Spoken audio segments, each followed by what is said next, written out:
اچھا یہ بتاؤ کعبے کو کعبہ کیوں مانا؟ کیا اس لیے کہ نبی نے دکھایا؟ میں نے کہا مسجد کو مسجد کیوں مانا؟ کیا اس لیے کہ نبی نے دکھایا؟ میں نے کہا محراب کو محراب کیوں مانا؟ کیا اس لیے کہ نبی نے دکھایا؟ میں نے کہا منبر کو منبر کیوں مانا؟ کیا اس لیے کہ نبی نے دکھایا؟ میں نے کہا قرآن کو قرآن کیوں مانا؟ کیا اس لیے کہ نبی نے دکھایا؟ میں نے کہا مکے کو مکہ کیوں مانا؟ کیا اس لیے کہ نبی نے دکھایا؟ میں نے کہا طیبہ کو طیبہ کیوں مانا؟ کیا اس لیے کہ نبی نے دکھایا؟ میں نے کہا مسجد الحرام کی تعظیم کیوں کی؟ کیا اس لیے کہ نبی نے دکھایا؟ میں نے کہا مسجد اقصی کو بیت المقدس کو قبلہ اول کیوں مانا؟ کیا اس لیے کہ نبی نے دکھایا؟ میں نے کہا مسجد نبوی کا احترام کیوں کیا؟ کیا اس لیے کہ نبی نے دکھایا؟ میری طرف جوانوں، میں نے کہا سبحان اللہ، میرے سمجھ میں بات آ گئی مسلمانوں۔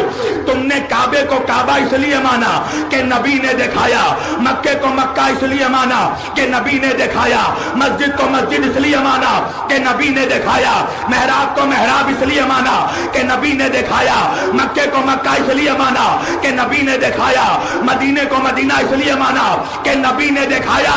مگر مجھے ایک سوال کا جواب دے دو کہ اتنی ساری چیزوں کو تم نے اس لیے مانا کہ نبی نے دکھایا، نبی نے دکھایا، نبی نے دکھایا، مگر مجھے ایک بات کا جواب دو کہ آدم کو تو نبی نے دکھایا نہیں، پھر مانا کیوں؟